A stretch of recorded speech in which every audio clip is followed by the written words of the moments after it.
That's fantastic. Ladies and gentlemen, please welcome to the stage Stephen Moffat, Super 2, and Rupert Graves.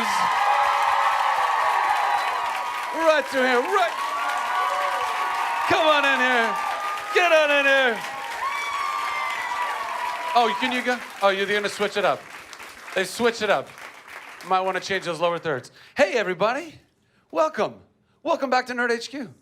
Oh, Rupert, it's your first time with us. It is. Yeah, it's Rupert's first time at Nerd HQ, everybody. You got some fan art over there, by the way. You've been immortalized that's great. with pen and paper. So you guys know the drill. This is your time to ask them whatever the hell you want to ask them. So who's got a question? You guys can pick out. Just anybody raise their hand. You get to choose. Sometimes it's difficult when everyone's hands are in the air with phones in them, though. That's difficult. I think you have one right here. There you go.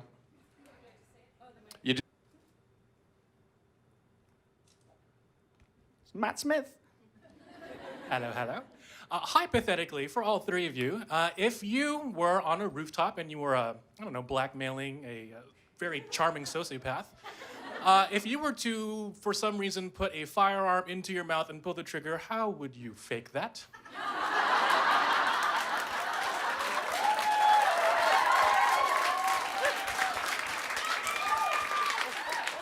It's utterly unfakeable. Yeah. Very what? I'd be dead. What's dodgy about it? You couldn't dodge it. Wait, what are you gonna do? Duck? I mean, hypothetically, Rupert, how would you? The only reason you don't see the gun go right in the mouth is because we're not allowed to show that on TV anyways. Stephen's right. You can't do it. You couldn't do it. No. Impossible. Is Lestrade ever wrong?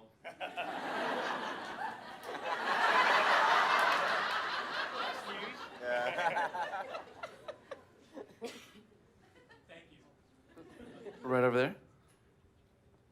Hi, can I stand up? Oh, okay. My question is for Rupert. I was wondering what was your favorite scene to film during Sherlock, and what was your most difficult scene to film, and how did you prepare for it? My favourite scene probably is the. I like because I don't often get too much to say. It's nice doing lots of kind of reacting stuff. So it was when I saw when Lestrade first saw Sherlock was okay and the underground car park was great. I liked all that. I don't really. I just learn my lines really and turn up and then. I do. And I went to a police station to see how they do it. But you kind of, actually, the kind of art really is to react in the moment, really. So it depends very much on what Benedict's doing and the other people are doing.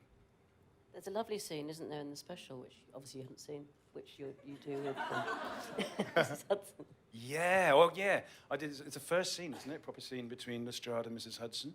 Yeah, that was great. We've been kind of friends for a while, Una and I, and it was great to have get to act together. That was lovely.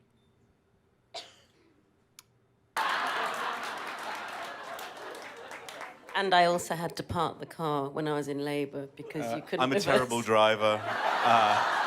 So I'd learned to drive specifically to drive Sue to the hospital we got there, and I couldn't for the life of me get the car reversed in. So Sue, you know, with fairly regular contraction says, "Oh, for fuck's sake, out of the way." Least manly man in history gets out in front of people as my wife is going, "Ah! Ah!" And I'm standing going, yeah,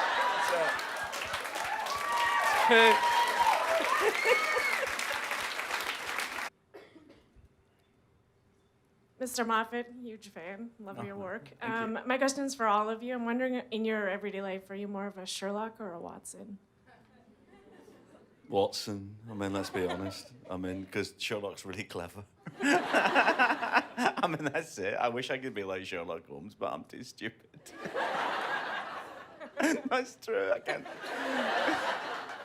Sue will come into the room crying and I say, something's wrong, isn't it? Isn't it? This is the thing you do, isn't it? Right, yeah. Yeah, I had floating text. It just said, "You twat." Rupert Lestrade. I'm too stupid even to be Watson. I'm just Lestrade. Two questions for you, Rupert. First question, what is Lestrade's ideal date? Because I remember at Sherlock you said something about him living in a sad little bachelor pad surrounded by takeaway. And the second question is, how has Sherlock's relationship with Lestrade changed since he's come back from the dead? Are they related questions? There was nothing in the rules about that.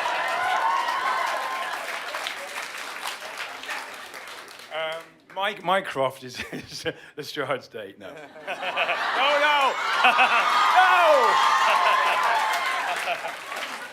Maybe Molly Hooper. If you look at Lestrade's face when she takes her coat off when she comes to the Christmas party.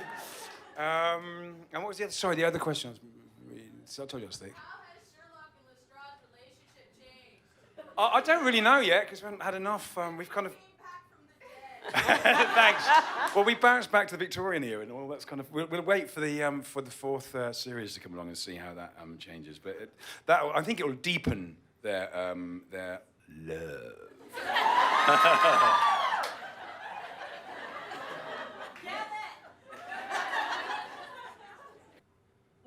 It's been a very family affair with bringing Benedict's parents in, and with Watson's wife being Martin's wife. Any other family members going to be coming up in the next episodes that we might expect to see? Our son's in it.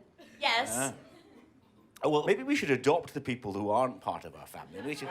Rupert, do you fancy being adopted? We could adopt you. Yes, I've got lots of extended family waiting, hopefully, outside the gates of the studio. But they haven't been taken up yet. But they're...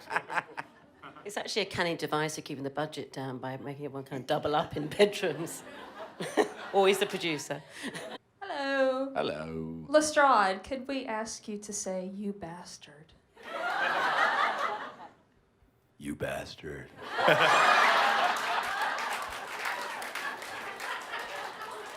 Do you want it for your ringtone? You'll come over with a microphone.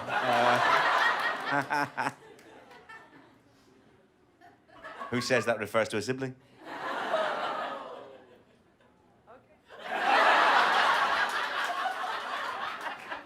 You bastard.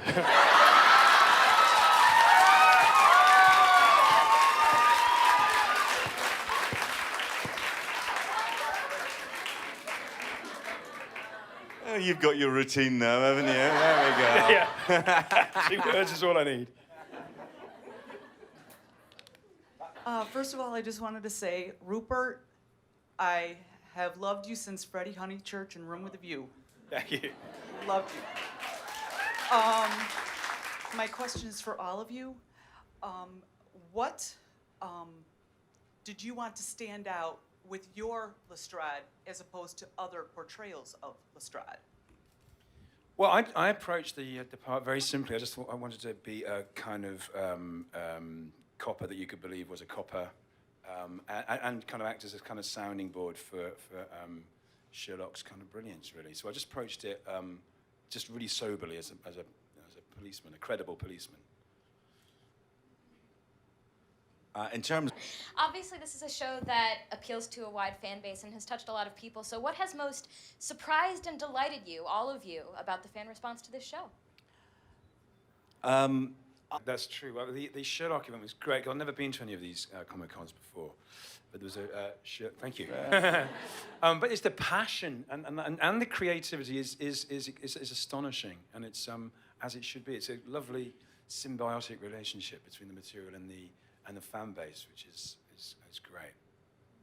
Yeah, and I think it's also the self-policing that everybody does. So, Sherlock Holmes' Best Man speech might be the most iconic Best Man speech ever in television. Wondering what the Best Man and Maid of Honor speeches were like at your wedding. The best man's speech. My wedding. And Your my wedding. wedding. I've had two, darling. Be more specific. Yes, actually, the best man's speech at our wedding. Oh, it's a brilliant. He had the same best man at both his weddings.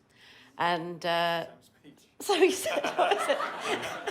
To the Virtues, hello and welcome. To the Moffats, here we are again.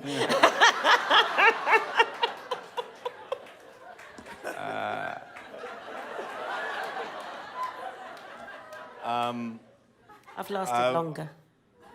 I've been a best man many times, actually, well, 3 times. So I'm quite good at giving best man speeches. So I wrote most of that speech. I am actually available for being a best man, even if I don't know you very well, because I'm good at that bit. Rupert, what was your best man speech like? I didn't have one. You know? No. I got married in a little park in Australia with 11 people and no best men. You married 11 people in a park? I did. I married Is that why you have so many children? Okay, I understand now. You bastard. Okay, do we have one more then? Do we have one more?